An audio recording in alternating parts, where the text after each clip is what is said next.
Hi hello welcome to news site Telugu channel. This is Paritala Murthy. ఈ video కొంచెం లెంతీగా ఉంటుంది, అయినా కూడా చూడండి. చాలా పాయింట్స్ అనేది చెప్పా, ఇందులో సుత్తి లేకుండా కొన్ని సూటిగా చెప్పే ప్రయత్నం చేశా. Hi welcome to news site Telugu channel. చాలామంది చూస్తున్నారు, ప్లీజ్ సబ్స్క్రైబ్ చేసుకోండి.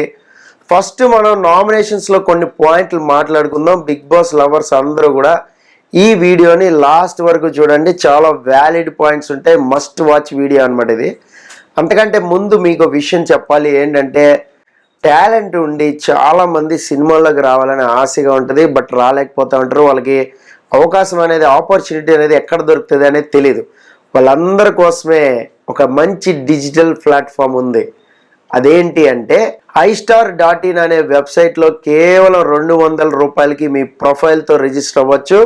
ఆర్టిస్టులు, మోడల్స్, యాంకర్, సింగర్స్ ఇలాగా 24 డిపార్ట్మెంట్స్కి ఏదైతే ఉంటుందో ఆ టాలెంట్ ఉన్న వాళ్ళు, కొత్త వాళ్ళు అయినా సరే, ఇప్పటికే ఫీల్డ్లో ఉన్న వాళ్ళు అయినా సరే iStarలో తమ ప్రొఫైల్ని క్రియేట్ చేసుకుంటే మూవీ మేకర్స్ నుంచి మీకు అవకాశాలు వస్తాయి. అంతేకాదు మూవీ మేకర్స్ కూడా ఈ iStarలో తమ ప్రొఫైల్ క్రియేట్ చేసుకునే అవకాశం అయితే ఉంది. దీంతో డైరెక్టర్లు తమ పాత్రకి తగిన టాలెంట్ ఎవరికైతే ఉంటుందో ఆర్టిస్ట్ని, వాళ్ళు ఈ వెబ్సైట్ ద్వారా సెలెక్ట్ చేసుకోవచ్చు అనమాట. This is a fantastic app. iStar.in అనే వెబ్సైట్లో ఇప్పుడే రిజిస్టర్ అవ్వండి. సో డిస్క్రిప్షన్ అనేది మీకు iStar వెబ్సైట్ లింక్ కూడా ఉంది, డిస్క్రిప్షన్లో చూడండి. iStar బిఎస్ సూపర్ స్టార్ అవ్వండి. మన నామినేషన్ పాయింట్స్ చకచక మాట్లాడుకుందాం. సో గౌతమ్ అయితే రచ్చ చేసాడు, పెంట చేసాడు అని చెప్పాలి. ఎందుకంటే చాలా పాయింట్స్, వ్యాలిడ్ పాయింట్స్ అన్నీ కూడా వాళ్ళకి ఎవరికైతే ఇన్పుట్స్ ఇవ్వాలో, సీరియల్ బ్యాచ్కి ముఖ్యంగా ఏదైతే వెళ్ళాలో, స్టార్ మా బ్యాచ్కి ఏదైతే వెళ్ళాలో ఆ పాయింట్స్ అన్నీ వెళ్ళిపోయినాయి. అయితే ఆల్మోస్ట్ అందరికీ ఎవరి గ్రాఫ్ ఏంటి అనేది కూడా క్లారిటీ వచ్చింది. గౌతమ్ వల్ల క్లియర్గా చెప్పే ప్రయత్నం చేశాడు. సో అది నేను స్పెషల్గా వీడియో చేసా, ప్రీవియస్ వీడియో ఉంటే చూడండి.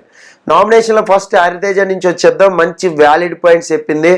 యష్మికి అయితే నువ్వు చెప్పేది ఒకటి చేసేది ఒకటి అమ్మ, క్లారిటీ లేదు అని మాట్లాడింది. ఎగ్జాంపుల్గా మణికంఠ ఇష్యూని కూడా తీసుకుని వచ్చింది, మ్యాటర్ చెప్పింది. అలాగే చిన్న సైజు గ్రూపిజం లాగా గేమ్ క్రియేట్ చేస్తున్నావా అని అయితే అనిపించింది అని చెప్పింది. That is very clear. అది అర్థం చేసుకుంటే యష్మికి బాగుంటుంది, బట్ డిపెండ్ చేసుకోవాలని ట్రై చేసింది. అది మాత్రం పెద్దగా వర్కౌట్ అవ్వాల, అందులో పసలేదనమాట. సో ఆ తర్వాత హరితేజ పృథ్వీని ఒక సాలిడ్ పాయింట్తో నామినేట్ చేసింది. ఎందుకంటే మెగా చీఫ్ అనేది ఒక పెద్ద టాస్క్. ఆ టాస్క్లో నువ్వు ఇండివిజువల్గా లేవు. సమ్మర్ నువ్వు ఇన్ఫ్లుయెన్స్ అయ్యావు. నిఖిల్, రేష్మి, వాట్ ఎవర్ చెప్తుంటే నిఖిలే చెప్పాడు ఐఎమ్ అనేది కలిపే ఉంటుందని. అంటే నీకంటూ స్వతహాగా ఏది లేదా, నీ గేమ్ ఇండివిజువల్ గేమ్ నేను చూడలేదు, మేము చూడలేకపోతున్నాం అంటే నేను ఎక్కడ ఇన్ఫ్లుయెన్స్ అయ్యా అని మళ్ళీ కొత్తగా అడుగుతున్నాడు మన పృథ్వీ. చూడండి, ఆల్రెడీ చెప్పింది మెగా చీఫ్ గేమ్లో అవుతున్నావు అని. మీరేదో అక్కడక్కడ బిట్లు చూసి వచ్చారు, మొత్తం చూడలే మీరు షోని, గంట షో మాత్రమే చూసి వచ్చారు, అటు వెళ్ళిపోయింది టాపిక్. మరి గంట చూడక అవర్స్ ఎవడు చెప్తాడు అబ్బా అని అక్కడ హరితేజ అంటాం. మీకు చాలా విషయాలు జరిగే తెలియదేమంటే, బాబు ఎవరైనా గంటే, ఇప్పుడు నాకేమైనా ఎవడైనా గంటే చూసి ఎస్టిమేట్ చేస్తాడు, అందులోనే నాకు అనిపించాలి కదా అంటది. ఆ పాయింట్ కొంచెం ఎలాబరేట్ చేసి చెప్పు ఉండాల్సింది. అక్కడ కొద్దిగా హరితేజ ఫెయిల్ అయింది, but point is very correct. అక్కడ నిఖిల్ క్లియర్గా ఎక్స్ప్లెయిన్ చేసాడు. ఆ తర్వాత ఏంటంటే యష్మి కూడా చెప్పింది కదా, పృథ్వీకి అర్థమయ్యేలా చెప్పినా కూడా నిఖిల్, సో మనోడి పాపం అర్థం కాలేదు. సో మరి అదేంటనేది మనం డీటెయిల్గా మళ్ళీ మాట్లాడుకుందాం. సో నేను రివ్యూలో కూడా యాక్చువల్గా చెప్పాను, దీని గురించి చెప్పాను ప్రీవియస్ రివ్యూలో. ఎవరైనా మిస్ అయ్యింటే మాత్రం చూడండి. నెక్స్ట్ సెకండ్ నామినేషన్ వచ్చి గౌతమ్ ఆల్రెడీ నేను స్పెషల్ వీడియో చెప్పా. సో ఇక్కడ విష్ణుప్రియ అయితే గట్టిగా ఇచ్చాడు విష్ణుప్రియకి, అందులో డౌట్ లేదు. నీ గ్రాఫ్ పడిపోతుందని చెప్పాడు. నిజానికి అది టెలికాస్ట్ కాలేదు, కానీ లైవ్లో మాత్రం అయింది. లైవ్లో ఏం జరిగింది అనేది వీడియోలో చేసాము ఆల్రెడీ. ఆ తర్వాత యష్మికి స్పోర్టివ్నెస్ లేదు, నువ్వు రివెంజ్ నామినేషన్స్ వేస్తానని చెప్పడం కరెక్ట్ కాదు. అలాగే ఆ పప్పీస్ టాస్క్ ఒకటి తెచ్చాడు ఆయనకి, అది ఒకటే గుర్తుందేమో. ఇంకా చాలా ఉన్నాయి యాక్చువల్గా, వాటి గురించి మాట్లాడి ఉండాల్సింది. ఫస్ట్ వీక్ నుంచి కొంచెం మిస్ అయ్యారు వీళ్ళు. ఫస్ట్ వీక్ నుంచి ఆ డీటెయిలింగ్ అంటారు కదా, డీటెయిలింగ్ మిస్ అయ్యారు. ఇక్కడ పాయింట్ ఏంటంటే, ఒక పాయింట్ యష్మికి ఇంకా ఓజీ క్లాన్, అంటే ఓజీ క్లాన్కి కూడా యష్మితో పాటు అర్థం కాదు ఏంటంటే మణికంఠని ఎందుకు నామినేట్ చేయలేదనే బాధ ఎక్కువ కనబడుతుంది. వాడి గేమ్ ఎందుకు హిట్ అయింది, మా గేమ్ ఎందుకు ఫ్లాప్ అయింది, వాడి చేసే పనులు కనిపించలేదా జనాలకి అనేది బాధ, విపరీతమైన బాధ అనమాట వారికి.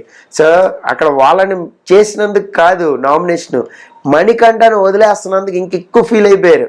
సో ఆల్రెడీ మీరు బాధేసి వదిలేశారు, నాగార్జున వీకెండ్ బాధేసి వదిలేశారు, ఇప్పుడు వైల్డ్ కార్డ్ కూడా బాధేరు అనుకోండి, హీరో అయిపోడా 100% అయిపోతాడు. కాబట్టి వాళ్ళు చాలా సేఫ్గానే ఆడారు, అందులో డౌట్ లేదు. దీనికి నిఖిల్ బాగా ఎక్స్ప్లెయిన్ చేశాడు అక్కడ. సో మనందరం కలిసి వాడిని హీరోని చేస్తున్నాము. ఇప్పుడు వైల్డ్ కార్డ్ వాళ్ళు కూడా ఆ వాళ్ళని ఫ్లాస్ ఎదిగితే వాడు ఏదో ఒకటి మాట్లాడతాడు, దాంతో మోర్ సింపతి గెయిన్ అవుతుంది. ఆ సింపతి ఎలా గెయిన్ అవుతుందని చాలా విడమర్చి చెప్పాడు నిఖిల్. నిజంగా నీకు యాడ్స్ ఆఫ్ అబ్బా, ఎంత బాగా గేమ్ని అనలైజ్ చేసావా అనిపించింది నాకు. వాడు చేసేది మాత్రం కనిపించట్లేదు ఎవరికి.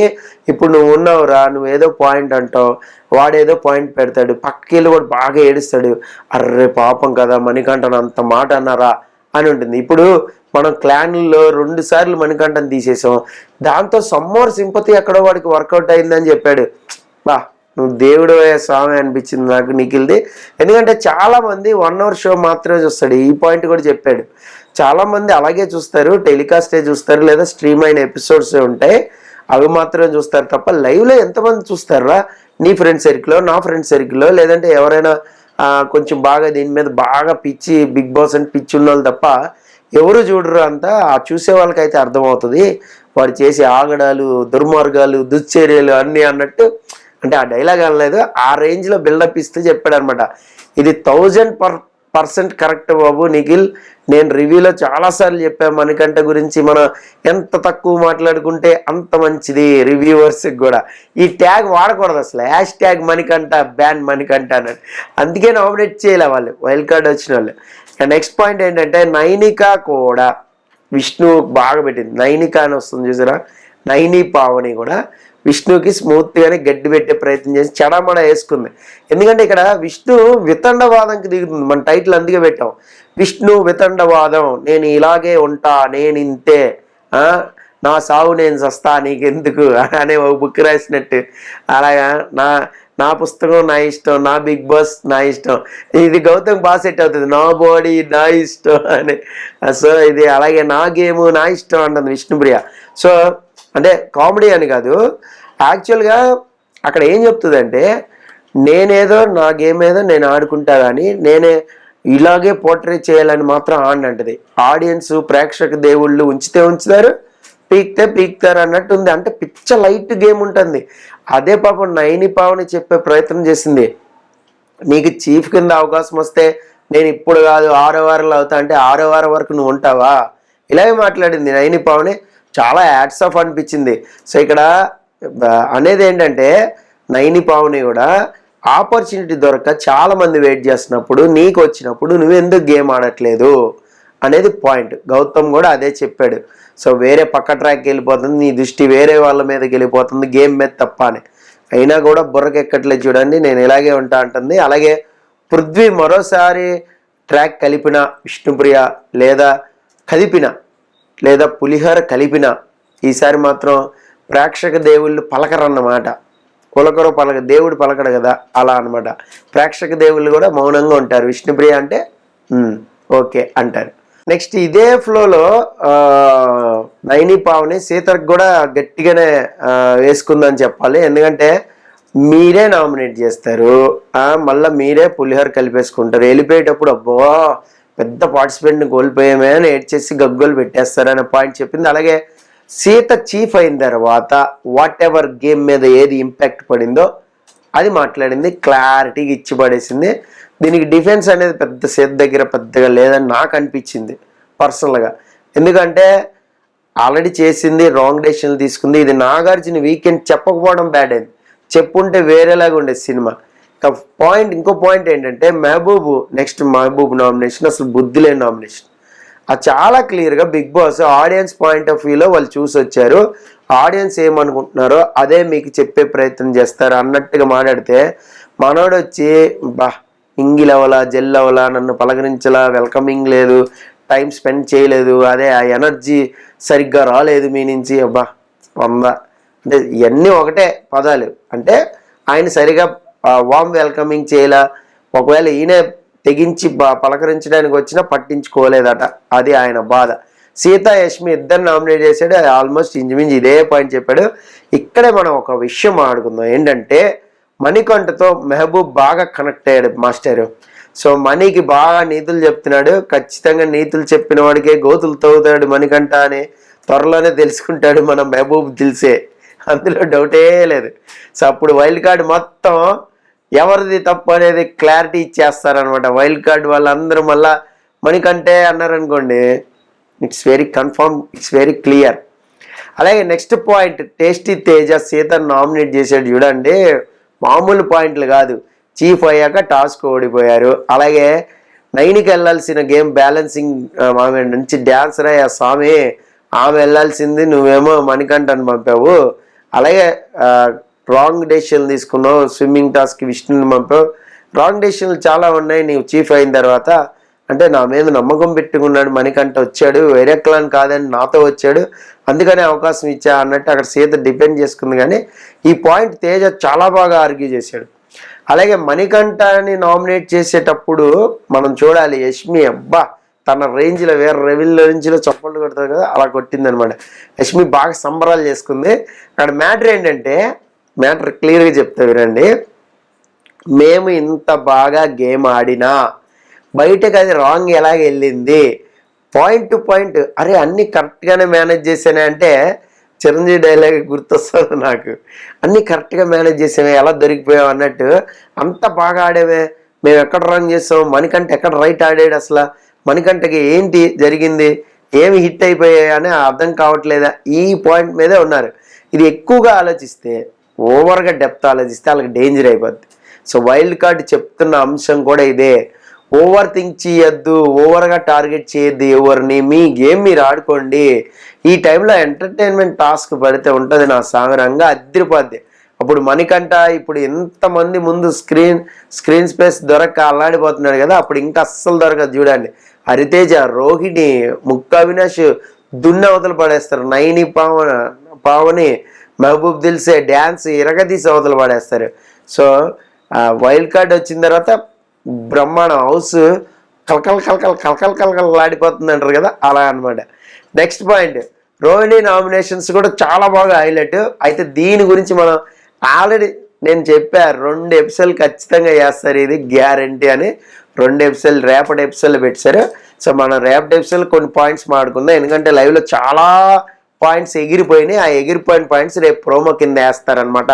వెయిటింగ్ ఫర్ ముక్కు అవినాష్ ప్రోమో ఫైటింగ్, అదైతే ఖచ్చితంగా దాచుకున్నారు వెపన్ లాగా, ఎందుకంటే అక్కడ అబ్రాప్ట్ కట్ అయిపోయింది లైవ్లో. ఖచ్చితంగా ఇది ఉంటుంది. ఇందులో గంగవ్వ చాయ్ గరం చాయ్ అన్నట్టు చాయ్ నామినేషన్ చేసింది, అది కూడా మాట్లాడుకుందాం మనం. మామూలు మాటలు కాదు, తోటల్లో పేలే. అయితే ఇప్పుడు ఒక అప్డేట్ గురించి అయితే చెప్తా, అందుకే లాస్ట్ వరకు చూడమని. ఏంటంటే ఒక స్పెషల్ పవర్ ఉపయోగించాడు బిగ్ బాస్, ఉపయోగించమని చెప్పాడు. ఏంటంటే నామినేషన్ షీల్డ్ ఉపయోగించి వైల్డ్ కార్డ్లో ఉన్న ఇద్దరిని నామినేట్ చేయమని ఓజీ క్లాన్కి చెప్పాడు. దీంతో ఓజీ క్లాన్ ఒక సమావేశాలు ఒక రచ్చబండ పెట్టింది. సో ఫస్ట్ వీళ్ళు అనుకున్న పేరు ఏంటంటే నైని పావనిని చేద్దాం, అలాగే గంగవ్వని చేద్దామని డిసైడ్ చేసుకున్నారు. అయితే ఆల్రెడీ రాయల్ క్లాన్ దగ్గర ఒక షీల్డ్ ఉంది, గోల్డెన్ షీల్డ్. వాళ్ళందరూ కూర్చుని ఆ గోల్డెన్ షీల్డ్ ఇమ్యూనిటీ అనేది నైని పావనికే ఇద్దాం అని ఒకటి వర్కౌట్ చేశారు. ఇక్కడ ఒక టేస్టీ తేజ మంచి పాయింట్ చెప్పాడు. ఏంటంటే వాళ్ళందరూ కూడా వాళ్ళకంటే వీక్ కంటెస్టెంట్ని ఎంచుకుంటారు, ఎందుకంటే మనలోంచి ఎవరైనా వెళ్ళిపోవాలనే స్కెచ్ గీస్తారు. అప్పుడు నైని పావని దొరికేస్తుంది, ఎందుకంటే పాపం తను 1 వీకే ఆడింది. ఆ 1 వీక్ నామినేషన్స్లోకి రాగానే ఇంటికి వెళ్ళిపోయింది కాబట్టి నైని పావనిని టార్గెట్ చేస్తారు. కాబట్టి ఆ ఇమ్యూనిటీ పవర్ నైని పావనికి ఇద్దాం. అలాగే గౌతమ్ కూడా ఈ ప్రపోజల్ పెట్టి, గౌతమే ఈ పాయింట్ ఫస్ట్ అన్నాడు, తర్వాత దాన్ని బలపరిచాడు టేస్టీ తేజ. ఇందులో హరితేజ ఇంకా టేస్టీ తేజ ఇద్దరు గెస్సింగ్ అనేది సూపర్ గెస్సింగ్ అని చెప్పుకోవాలి. మెహబూబ్ అనేది అసలు వీళ్ళు ఎక్స్పెక్ట్ చేయలే, కానీ వాళ్ళు వేసారు, అది తేడా. సో కరెక్ట్గా నైని పావనికి ఇచ్చేసరికి ఓజీకి ఏం చేయాలో తెలియలా. తనకి ఇమ్యూనిటీ ఉంది, తను చేయకూడదు, మన గంగవ్వతో పాటు ఎవరు చేయాలి, మెహబూబ్ దిల్సే దొరికాడు. ఎందుకంటే లేడీస్ మెజారిటీ, లేడీస్ ఏకాభిప్రాయం అని నబీల్ గారు చెప్పారన్నమాట. నబీల్, సో నబీల్ ఇక్కడ గంగవ్వకి కూడా ఛాయ్ విషయంలో కన్విన్స్ చేసి మరీ నామినేట్ చేశాడు. సో మేము ఇచ్చాము నీకు, నువ్వు ఇవ్వలేదు అన్నావు అంటే, కాదు నేను అడిగిన తర్వాత నామినేషన్ తర్వాత నువ్వు ఇచ్చినావు ఛాయ్ అంటది గంగవ్వ. కాదు గంగవ్వ, ఆల్రెడీ ఇచ్చాం, పాలు గురించి కూడా మాట్లాడుకున్నాం మనం నామినేషన్స్ అప్పుడు. మధ్యలో పాపం నబీల్ అన్నాడు, పాల ప్యాకెట్లు రిక్వెస్ట్ చేసా, వస్తున్నాయి, టెన్షన్ పడొద్దని. నబిల్ తర్వాత ఇంకా గంగవ్వకి సర్ది చెప్పాడు, నువ్వు ఏడే పోలే, ఏడేమంటావు, సమస్య లేదు, నీకు మస్తు ఫ్యాన్ ఫాలోయింగ్ ఉంది, ఏమన్నా టాస్క్ ఆడినావా, తీసేసినావు అన్నాడు. ఈ గంగవ్వ టాస్క్ గురించి చాలామంది హౌస్లో హరితేజ్ అయితే అసలు ఏమబ్బా గంగవ్వ అట్లా ఆడింది, నాకు షాక్ అయిపోయినా అంది. నువ్వే కాదు ఆడియన్స్ కూడా బిత్తరపోయారు ఆ రేంజ్కి, అలా ఎగురుకుంటే వెళ్ళి బాస్కెట్ వేస్తుంటే మామూలుగా లేదు. ఫెంటాస్టిక్ గంగవ్వ అనమాట. గంగవ్వ నీకు హ్యాట్స్ ఆఫ్. అలాగే రేపటి రివ్యూలో మనకు కొన్ని నామినేషన్స్ పాయింట్స్, అలాగే టాస్క్ ఒకటి జరుగుతుంది, ఆ టాస్క్ గురించి ఏంటి అనేది కూడా చెప్తా మీకు అందరికీ. లైవ్ అప్డేట్స్లో ఖచ్చితంగా ఈ విషయం అనేది మాట్లాడుకుందాం. సో ప్రత్యేకమైన వీడియో పెడతా, వీలుంటే క్విక్ వీడియో కూడా పెట్టే ప్రయత్నం చేస్తా, 4-5 నిమిషాలది చూడండి. This is Paritala Murthy signing off. Bye bye.